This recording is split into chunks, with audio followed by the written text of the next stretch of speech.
નમસ્કાર દર્શક મિત્રો, હું હર્ષુ પરમાર સહયોગ દ્વારા પ્રસ્તુત ન્યૂઝ 20 ગુજરાતીમાં આપ સૌ દર્શક મિત્રોનું હાર્દિક સ્વાગત કરું છું।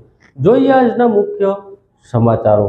જૂનાગઢ જિલ્લા કલેક્ટર અનિલકુમાર રાણાવસિયાએ જૂનાગઢ ખાતે આયોજિત રવિ કૃષિ મહોત્સવમાં સહભાગી બન્યા। પ્રાકૃતિક સહિતની કૃષિલક્ષી મુદ્દે ખેડૂતો સાથે પ્રેરક સંવાદ શાંતિઓ।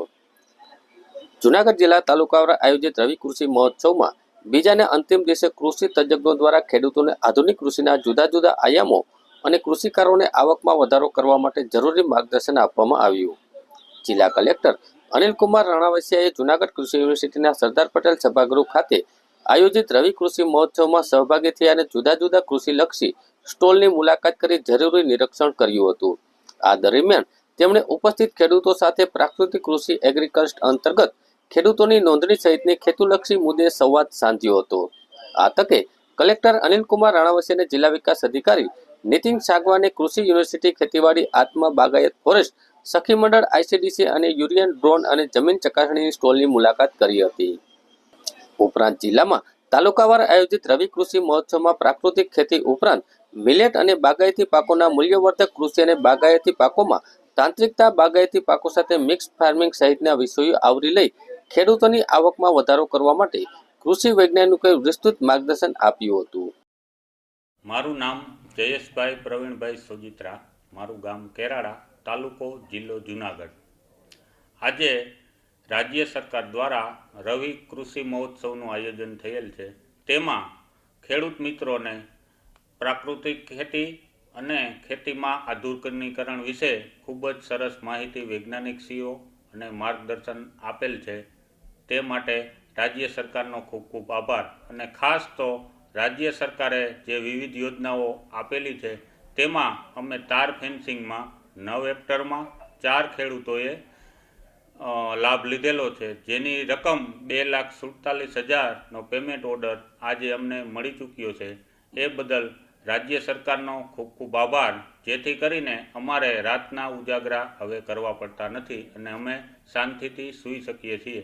જૂનાગઢ શહેરના મધુરમ વાટલા ફાટક વિસ્તારમાં, જેમાં રાધિકા રેસિડેન્ટ, સન સિટી, ચંદન પાર્ક, ગંગાનગર અને રેવતેશ્વર મહાદેવ મંદિર વિસ્તારમાં છેલ્લા કેટલાક દિવસથી સિંહોના ધામા નાખ્યા છે અને સોશિયલ મીડિયામાં વિડીયો પણ વાયરલ થયો છે, જેમાં ખાસ કરીને ગઈ રાત્રે પણ સિંહો દ્વારા મારણ કરવામાં આવ્યું હતું। જૂનાગઢ શહેરના મધુરમ વાટલા ફાટક વિસ્તારમાં, જેમાં રાધિકા રેસિડેન્શિયલ, સન સિટી, ચંદન પાર્ક, ગંગાનગર અને રેવતેશ્વર મહાદેવ વિસ્તારમાં છેલ્લા કેટલાક દિવસથી સિંહોના ધામા નાખ્યા છે।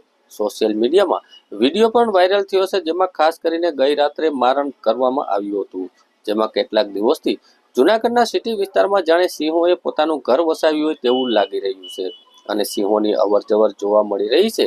ખાસ કરીને જો વાત કરવામાં આવે તો સિંહો જંગલમાંથી બહાર રાત્રિના સમયે પોતાના ખોરાક શોધવા માટે શહેરી વિસ્તારમાં અવરજવર કરતા હોય છે। તેમાં રાત્રિના સમયમાં જેના પગલે વન વિભાગ દ્વારા પ્રતિક્રિયા આપવામાં આવી છે અને સામાન્ય રીતે સિંહો ક્યારેય માનવ ઉપર હુમલો કરતો નથી, પણ વન વિભાગનું પેટ્રોલિંગ સતત હોય છે અને સિંહ બાળ મોટા ભાગે થયા વિસ્તારમાં જાય છે એવા રખડતા પશુઓની આસાનીથી ખોરાક મળી રહેતો હોય છે। જેમાં હાલમાં મધુરમ વિસ્તારમાં 3 પાડા સિંહોએ રખડતા હતા અને મસૂરનું મારણ કર્યું હતું। ખાસ કરીને મધુરમ વિસ્તારમાં સિંહના આટાફેરાથી લોકોમાં ભયનો માહોલ છવાયો છે। રાત્રિના સમયે ઘર બહાર નીકળવું પણ મુશ્કેલ બન્યું છે અને મધુરમ વિસ્તારના લોકોમાં સિંહોને પકડવા માટેની માંગ કરવામાં આવી છે। અમે અહીંયા ભગવતીનગરમાં રહીએ છીએ, ઓકરાને કાંઠે અમારે ભેંસુનો તબેલો છે। અમને બહુ બીક લાગે છે, કાયમી દરરોજ સિંહ આવે છે સાંજ સવારે। અમારે કામ ધંધો કરવું નહીં, ઢોરને પાવા નાખવું, પાવું, અમારે એ જ બીક લાગે છે। સિંહની કઈ નિકાલ કરો। મારું નામ છે કેતન નમેશભાઈ ટાક, હું મધુરમ વિસ્તારના આપણે સન સિટી 2 માં રહું છું અને અમારે ત્યાં અહીંયા રોજ અવારનવાર સાવજના આટાફેરા હોય છે। રાત્રે 11 વાગ્યાથી લઈ 12 વાગ્યા સુધી, 1 વાગ્યા સુધી આ ટાઈમમાં આવે છે અને 2-3 દિવસથી આવે છે અને રોજ રાતે આટાફેરા હોય છે। આ સોસાયટીમાં બધે એરિયામાં સાવજના આટાફેરા હોય છે અને ગઈ રાત્રે અમારે અહીંયા સન સિટી 2 આપણે ચંદન પાર્ક એરિયો છે, જ્યાં શંકર બાપાનું મંદિર છે, ત્યાં ગઈ રાતે ગાયનું મારણ કરેલું હતું। તેથી અમારી માંગ એવી છે કે અહીંયા સિંહમાં સાવજ આવે છે તો તે માટેની કંઈક એવી પ્રોસેસ કરો કે જેથી કરી અમારે લોકોને અહીંયા પ્રોબ્લેમ ના પડે। મારું નામ કમળાબેન વિશ્વપરા છે। અમે અહીંયા ચંદન પાર્કમાં રહીએ છીએ અને અહીંયા અમને બહુ સિંહની બીક લાગે છે અમારા વિસ્તારમાં। કાલે રાતે સિંહ આવ્યો, મારણ કર્યું છે 3 3 સિંહ હતા, સિંહણું હતી અને ગાયનું મારણ કર્યું છે. અને ત્યાર પહેલા 14 ગાયનું મારણ કર્યું હતું. શું માંગણી છે તમારી? એટલે અમારી માગણી છે કે અહીંથી સિંહને પકડો, કે ક્યાંય મૂકી આવો, ગમે તે કરો, પણ અમને આમાંથી નિવારણ લઈ આવું કઈ. કેટલા ટાઈમથી એવું બને? આટલા વર્ષથી થયા તમે જોઈએ છે. આ વાડીવાળા વેલા મોડા નીકળતા એને પણ બીક તો લાગે ને. જી जी सर सर ये मधुरम विસ્તારમાં સિંહ નાટા ફેરા હમણાં છેલ્લા 4-5 દિવસથી દેખાય છે.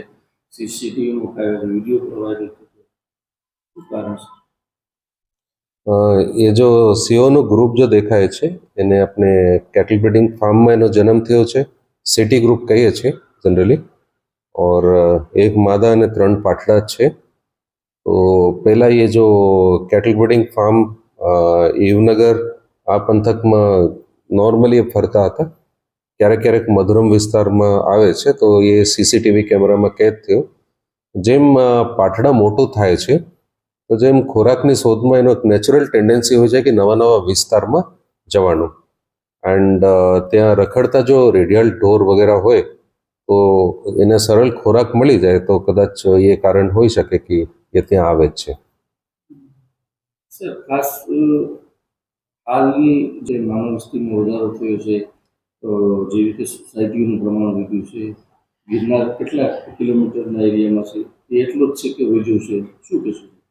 ગિરનાર સેન્ચ્યુરી જો છે ને એ કરીબ 16 બાય 16 કિલોમીટરનો એક ગોલ ડિસ્ક એરિયામાં છે અને મોરઓરલેસ એમની એરિયામાં કોઈ ચેન્જ નથી થયો હિસ્ટોરિકલી.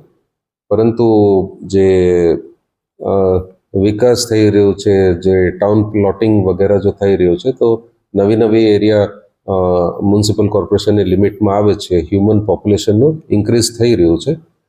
તો એ હોઈ શકે કે પહેલાં જે એરિયામાં એનિમલ્સનું મૂવમેન્ટ હતું એ જે તે સમયે એગ્રીકલ્ચરલ લેન્ડસ્કેપ હોય અને આજની તારીખે it's not an agricultural landscape, ત્યાં સોસાયટીઝ આવી જાય તો એ એક કારણ હોઈ શકે કે માણસો રહે તો ઓબ્વિયસલી સીસીટીવી કેમેરામાં ફૂટેજ વગેરે આવતી હોય છે અથવા કોઈ ઈસમના હાથમાં મોબાઈલ હોય અને સંજોગવશ રેકોર્ડ થયું હોય. બટ એ વાત સાચી છે કે there is a on one side development થઈ રહ્યું છે અને અધર સાઇડ સિંહોનું માર્જિનલ ઇન્ક્રીઝ ઇન પોપ્યુલેશનના લીધે પર્ટિક્યુલરલી જો સિટી ગ્રુપ છે તો જેમ જેમ પાઠડા મોટું થાય તો ઓબ્વિયસલી એમનું વધારે એરિયા કવર કરવાનું ટેવ હોય છે. બીજું શું એવું નથી લાગતું કે સિંહ તો નોર્મલી એક કોરિડોર વિસ્તારમાં જતા હોય છે. ખોરાક અને પાણી અને હેબિટેટ એ 3 મેજર વસ્તુ છે જે એમને જરૂર પડે છે. સો પાણીના સ્ત્રોતમાં તો કોઈ ઇસ્યુ નથી, બટ ખોરાકમાં કેમ કે એ રેવન્યુ એરિયામાં ફરે છે તો એ જો રખડતા ઢોર છે તો એને ખોરાક તરીકે જોઈએ છે. લોકોમાં ભય છે કે તે લોકો હુમલો કરશે એટલે તેને દૂર કરવા માટે કામગીરી કરવામાં આવી છે કે સાધારણ રીતે છે ને સિંહો માણસોને હુમલો કરતો નથી. આપણે ગુજરાત સાક્ષી છે કે લાયન કન્ઝર્વેશનમાં હ્યુમન્સ અને લાયન્સ જો છે હિસ્ટોરિકલી કોએક્ઝિસ્ટ કરેલા જ છે વિધાઉટ એની મેજર ઇવેન્ટ હેપનિંગ. પરંતુ હ્યુમન ડેન્સિટી વધે છે એન્ડ લાઇફસ્ટાઇલ વધે છે અર્બન લેન્ડસ્કેપના અંદર અને સે માલધારીની જો નેસમાં જો લાઇફસ્ટાઇલ રહેણ સહેણ કમ્પ્લીટલી ડિફરન્ટ છે. સો જેમ સિંહો આ એરિયાને અંદર વિઝિટ કરે છે જો અત્યારે ન્યૂલી અર્બનાઇઝડ એરિયા અને કરંટ કન્ટેક્સ્ટને જોતા અમારા ઓલરેડી પેટ્રોલિંગ ટીમ્સ રાત્રે બહુ સક્રિય હોય છે. કન્ટિન્યુઅસ પેટ્રોલિંગ અમે રાખીએ છીએ અને at the same time forest department municipal કમિશનરશ્રીની કચેરી તેમજ ડીડીઓશ્રીની કચેરી સાથે પણ સંપર્કમાં છે. સો દેટ એ કોઈક જોઈન્ટ એવી મિકેનિઝમ બનાવીએ સે રખડતા ઢોરને આપણે દૂર કરી શકીએ માનવ વસ્તીથી. સો દેટ કોન્ફ્લિક્ટનું જો કારણ છે ભવિષ્યમાં બાયચાન્સ ક્યારેક કોઈક આ રીતનું ઘટના ના થાય આપણે એવોઇડ કરી શકીએ. બીજું રોડમાં કઈ જગ્યાએ અંધારો વગેરે હોય તો સ્ટ્રીટ લાઇટિંગ પણ કમ્પ્લીટ કરે સો દેટ બાયચાન્સ કંઈ જનાવર આવે તો પણ માણસને દેખાય. સો એક વધારે ફેક્ટર ઓફ સેફટી રહે લોકોમાં, તો એના માટે અમે પ્રયત્નશીલ છીએ. સર બીજું કારણ એક પણ નથી લાગતું યસ હે ને? જી, એ તો છે જ અને અગાઉ પણ મેં કીધું હતું. જૂનાગઢમાં દિવ્યાંગો માટે મોટર રાઇડર ટ્રાયસિકલ માટે એસેસમેન્ટ કેમ્પનું આયોજન કરવામાં આવ્યું. એલિમ્કો અને જિલ્લા સમાજ સુરક્ષા તેમજ જુનાગઢ અંતર્ગત સાંપ્રત એજ્યુકેશન ચેરિટેબલ ટ્રસ્ટ જુનાગઢ સંસ્થા ખાતે દિવ્યાંગો માટે મોટર રાઇડર ટ્રાયસિકલ માટે એસેસમેન્ટ કેમ્પનું આયોજન કરવામાં આવ્યું હતું. આ કેમ્પમાં અંદાજે 400 જેટલા દિવ્યાંગ ભાઈઓ બહેનો ઉપસ્થિત રહ્યા હતા, જેમાં દિવ્યાંગોનું અલીમકો ટીમ દ્વારા એસાઇનમેન્ટ કરેલ હતું અને મોટર રાઇડર ટ્રાયસિકલ મળવાપાત્ર દિવ્યાંગોની બહોળી સંખ્યામાં રજીસ્ટ્રેશન કરવામાં આવેલ. આ તકે એલિમ્કોના અધિકારી ધર્મેશ યાદવ સાહેબ તથા ટીમ તેમજ જિલ્લા સમાજ સુરક્ષા અધિકારી સૈયદ સાહેબ તથા સ્ટાફ, જિલ્લા બાળ સુરક્ષા અધિકારી મૈડા સાહેબ અને સ્ટાફ વગેરે મહાનુભાવો ઉપસ્થિત રહ્યા હતા.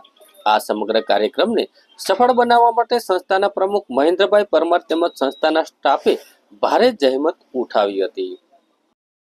આજરોજ સામાજિક ન્યાય અને અધિકારીતા વિભાગ દ્વારા એલિમ્કો કંપનીના સહયોગથી અને જિલ્લા વહીવટી તંત્ર દ્વારા દિવ્યાંગો માટે બેટરીવાળી ટ્રાયસિકલ માટેનું અસેસમેન્ટ કેમ્પનું સાંપ્રત એજ્યુકેશન ચેરિટેબલ ટ્રસ્ટ ખાતે એસેસમેન્ટ કેમ્પનું આયોજન કરવામાં આવ્યું છે. આ કેમ્પ ઘણા સમયથી અમે આયોજન કરી રહ્યા હતા. દિવ્યાંગ વ્યક્તિઓને મોટરાઇઝ ટ્રાયસિકલ લેવા માટે ઘણી મુશ્કેલીઓ પડી રહી હતી, જેથી એલિમ્કો કંપનીનો સંપર્ક કરીને આ કેમ્પનું આયોજન કરવામાં આવ્યું છે અને ખૂબ જ મોટી સંખ્યામાં દિવ્યાંગ વ્યક્તિઓ હાજર રહ્યા છે અને આ કેમ્પનો ખૂબ જ લાભ લઈ રહ્યા છે.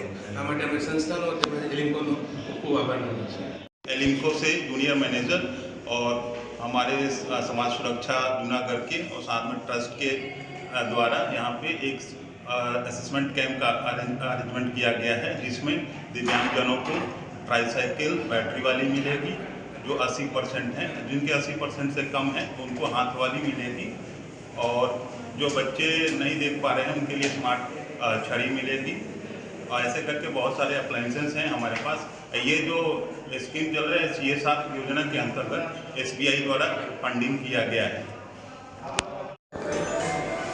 આપણી સંસ્થા સાંપ્રત એજ્યુકેશન ચેરિટેબલ ટ્રસ્ટમાં આજે દિવ્યાંગો માટેનો એક કેમ્પ રાખેલો છે. આ કેમ્પમાં મોટરાઇઝ ટ્રાયસિકલનો એસેસમેન્ટ કેમ્પ છે. એલિમ્કો દ્વારા આજે આ કાર્યક્રમનું સંયુક્ત આયોજન કરેલું છે. તેમાં આપણે સમાજ સુરક્ષા વિભાગ, પ્રશાસન વિભાગ અને સમાજ સુરક્ષા અધિકારીના સતત પ્રયાસોથી જે અતિ વધારે દિવ્યાંગતા ધરાવે છે એમને કઈ રીતે મદદરૂપ થાય તેવા સતત પ્રયત્નોથી આ મોટરાઇઝ ટ્રાયસિકલનો એસેસમેન્ટ કેમ્પ રાખવામાં આવ્યો. ખરેખર આ જે મોટર ટ્રાયસિકલ લેવા માટે અમદાવાદ અને અલગ અલગ જગ્યાએ દિવ્યાંગો જતા, પણ આપણા સતત પ્રયાસોથી અને સમાજ સુરક્ષા અધિકારી, બાળ સુરક્ષા અધિકારીના સતત પ્રયત્નોથી એલિમ્કોના સહકારથી આજે એસેસમેન્ટ કેમ્પ રાખેલો છે. આ કેમ્પમાં 80%થી વધારે જે દિવ્યાંગો છે એમને સતત એસેસમેન્ટ કરી અને ક્યારે ટ્રાયસિકલ મળે, કઈ રીતે એને સાધન મળી શકે તેવો આજે એસેસમેન્ટ કેમ્પ થશે. ત્યાર પછી ભવિષ્યના સમયમાં એ જે સાધનોનો એક્સિડન્ટ થયો છે એમનું વિતરણ કરવામાં આવશે. ખરેખર સમાજ સુરક્ષા અધિકારી, બાળ સુરક્ષા અધિકારી અને એલિમ્કોના જે વિભાગ છે એમના અધિકારીઓનો ખૂબ ખૂબ આભાર માનીએ છીએ કે આપણે જૂનાગઢમાં જે દિવ્યાંગો છે એમને આવો સારો લાભ મળે છે. ખરેખર આજે લગભગ 150થી વધારે દિવ્યાંગો આ કેમ્પનો લાભ લઈ અને એસેસમેન્ટ કરી અને સાધન પોતાનું નોંધાવશે. ખરેખર ફરી સમાજ સુરક્ષા અધિકારી અને એલિમ્કો વિભાગનો ખૂબ ખૂબ આભાર માનીએ છીએ. જુનાગઢ પોલીસ દ્વારા 13 તુજકો અર્પણ કાર્યક્રમ અંતર્ગત 5 આરોપદારોનો ગુમ થયેલા કિંમતી સામાન તથા મોબાઈલ ફોન મળી કિંમત ₹41,500નો મુદ્દામાલ મૂળ માલિકને પરત અપાવતી જુનાગઢ નેત્રમ શાખા. જુનાગઢ રેન્જના આઈજી નિલેશ જાંજવાડિયા સાહેબ તથા જુનાગઢ જિલ્લા પોલીસ વડા હર્ષદ સાહેબ દ્વારા જુનાગઢ જિલ્લામાં તમામ થાણા અમલદારોને પ્રજા સાથે સૌહાર્દપૂર્ણ વર્તન કરી મદદરૂપ થવા તેમજ પોલીસ સ્ટેશન ખાતે મદદ માટે આવતા લોકોને શક્ય મદદ કરી પોલીસ પ્રજાનો મિત્ર છે એ સૂત્રને સાર્થક કરવા તમામ પ્રયત્નો કરવા સૂચનાઓ આપવામાં આવી છે. ત્યારે જુનાગઢ નેત્રમ શાખા દ્વારા વિશ્વાસ પ્રોજેક્ટ અંતર્ગત શહેરમાં ઇન્સ્ટોલ કરવામાં આવેલા સીસીટીવી કેમેરા મારફતે મોનિટરિંગ કરવામાં આવે છે અને શહેરમાં કોઈ પણ બનાવ બને તો તુરંત જ ડિટેક્ટ કરી તેને ટ્રાફિક મેનેજમેન્ટ પણ કરવામાં આવે છે. ડીવાયએસપી મુખ્ય મથક NS સિરોયા સાહેબના માર્ગદર્શન હેઠળ નેત્રમ શાખાના PSI PS મસરૂને નેત્રમ શાખા પોલીસ સ્ટાફ દ્વારા અરજદારોના અલગ અલગ વિસ્તારમાં ગુમ થયેલા કિંમતી સામાન, મોબાઈલ ફોન મળી કિંમત ₹41,500નો મુદ્દામાલ વિશ્વાસ પ્રોજેક્ટ અંતર્ગત ઇન્સ્ટોલ કરેલા સીસીટીવી કેમેરાની મદદથી શોધી મૂળ માલિકને તાત્કાલિક પરત અપાવી સુરક્ષા સાથે સેવાનું ઉત્તરદાયિત્વ નિભાવી પોલીસ પ્રજાનો મિત્ર છે એ સૂત્રને સાર્થક કરવામાં આવેલું હતું. મારું નામ વાઘેલા લક્ષ્મણ છે. હું અમદાવાદથી છું. અમદાવાદથી હું ફરવા આવેલો છું જુનાગઢ, અને જુનાગઢ ભવનાથે રોપવેમાં ફરીને મારું સામાનને બધું લઈને હું આશ્રમમાં ગયો હતો. આશ્રમમાં સામાન મૂક્યો અને બહાર જમવા બેઠો આશ્રમમાં તે સમયે જે પણ ભાઈ અમારી ઠેલી મારો સામાન લઈ ગયા હતા કે વિધિન કલાક એકની અંદર મારો સામાન મને અપાવવામાં અને એમને બહુ હેલ્પ કરી. નેત્રમ શાખાનો ખૂબ ખૂબ આભાર. મારું નામ સંજય કાંતિલાલ મીઠિયા. અમારા ઘરે અમારા બેન આવ્યા હતા. લગ્નમાં જવું હતું લોઢિયાવાડી પાસે. સાંઈબાબા પડખેથી રિક્ષામાં બેઠા ને એની ચણિયા ચોળી ભૂલાઈ ગઈ હતી. તો ભાઈ બેનની ચણિયા ચોળી ખોવાઈ ગઈ. તો મેં કીધું કાંઈ ચિંતા કરમાં બેન, અહીંયા જુનાગઢમાં આપણે નેત્રમ શાખામાં આપણે એનો સંપર્ક કરી ને જાણ કરશું. અમને એને સુપ્રત કર્યું એ બદલ અમે એનો ખૂબ ખૂબ આભાર માનીએ છીએ. આવું કામ આગળ કરતા રહીએ. મારું નામ અશ્વિનભાઈ જગદીશભાઈ વસંત છે. મોડર્ન પરોઠ હાઉસમાં નોકરી કરું છું. મારો મોબાઈલ સવારે ખોવાઈ ગયો હતો. એમાં હું નેત્રમ શાખામાં આવ્યો હતો અને જાણ કરી મેં નેત્રમ શાખામાં. મારો મોબાઈલ નેત્રમ શાખાએ ગોતી આપ્યો છે. એમાં નેત્રમ શાખાવાળાનો પોલીસ વાળાનો બધાનો આભાર છે. મને મોબાઈલ તાત્કાલિક આપી દીધો છે, ગોતી દીધો છે. સોલંકી જલ્પેશ છોટાલાલ મારું નામ છે. મારી દુકાન અંબિકા ચોકમાં આવેલી છે. Bharat power laundry. મારી થેલી દુકાનેથી ગાયબ થઈ ગયેલી હતી. નેત્રામણ શાખાએ અઠવાડિયાની અંદર મને પરત અપાવેલ છે. નેત્રામણ શાખાને જુનાગઢ પોલીસનો ખૂબ ખૂબ આભાર.